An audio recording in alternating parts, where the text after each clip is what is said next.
Hey guys, Punching Bag here. Today I wanted to do something a little different. Instead of this horrible summary being about Yu Yu Hakusho, I'm gonna do the Legend of Zelda cartoon this time.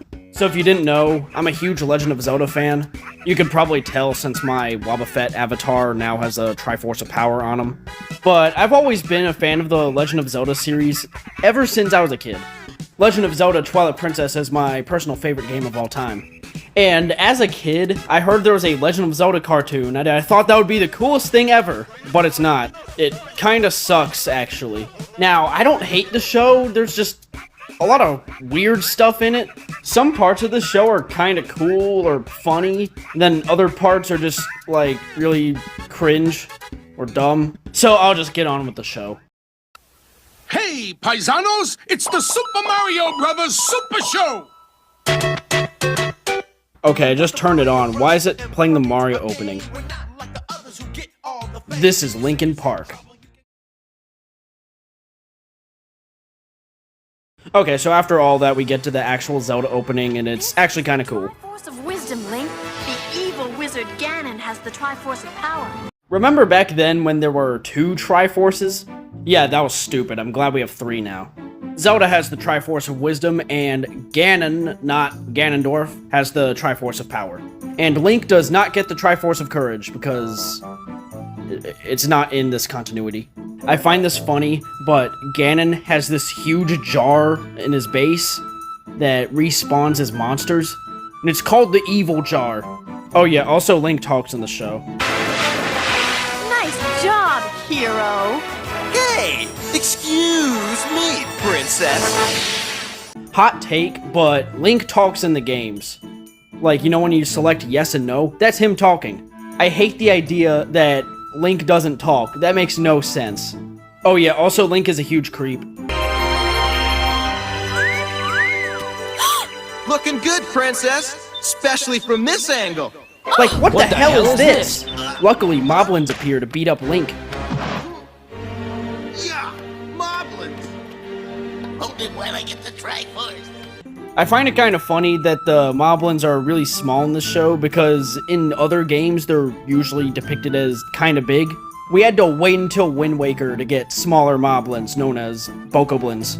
Link unfortunately fights all these guys off by shooting laser beams out of his sword, which is something he can do in the games if he's at full health. Somehow a Moblin drops a bone bow, which is something I'm pretty sure can't happen in the first 2 Zelda games. From what I could find, you have to go to level 1. I also love this detail.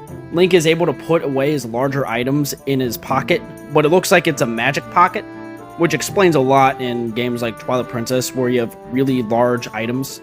Link is a huge creep again and drops the "Excuse me, princess." Also, Zelda has a magic contest at the castle, but I'll talk about that later. Bye.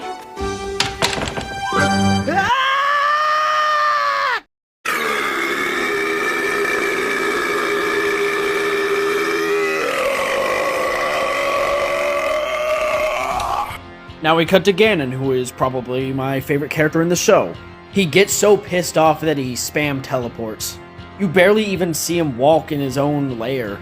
Also, those Moblins that got disintegrated earlier reappeared in the Evil Jar, and then Ganon kills them again? Is this like being dead squared or something? Ganon decides to get the Triforce of Wisdom himself. Oh, also the Triforce of Power talks. But you're no amateur. You're a pro. Ganon puts on a disguise to go into this magic contest. This disguise also doesn't really disguise him that well.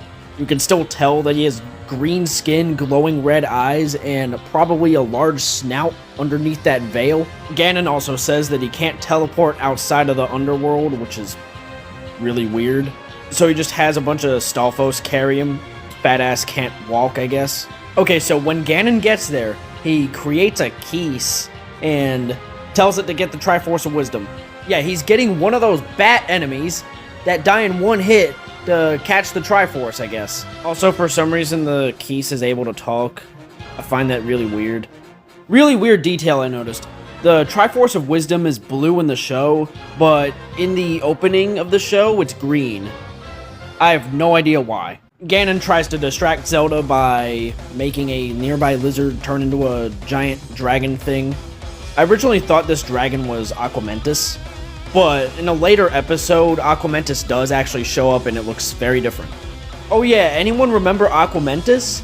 The very first Legend of Zelda boss that was barely ever used in the series?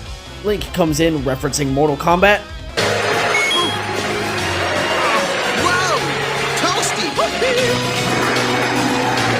Then he trick shots the dragon to death. Link also shoves his entire shield into his pocket, which is unlike the games where he just has it out at all times. Oh yeah, Ganon is stealing the Triforce of Wisdom! The good guys slingshot themselves to where Ganon is, and they somehow knew exactly where he is. Faster, faster! A secret entrance to the underworld is just ahead! I'll just slow him down a little. Eat dirt, Ganon!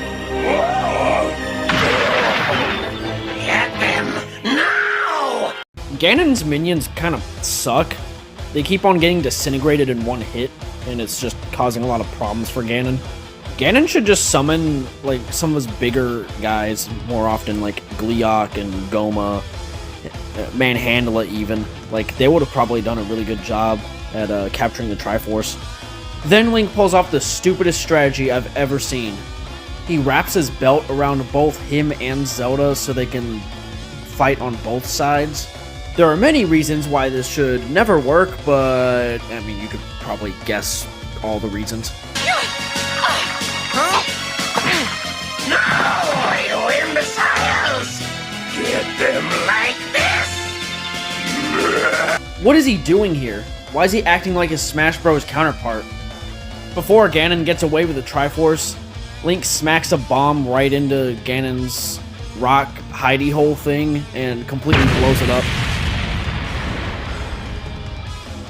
It's kind of funny how violent the explosion looks, when earlier when a bomb did anything it just erased the Stalfos from existence. The day is saved and then Link does something extremely inappropriate. Saved the kingdom again, princess. Not bad, eh? You got lucky. Now get this belt off. No. What do you want? A kiss. Come on. No.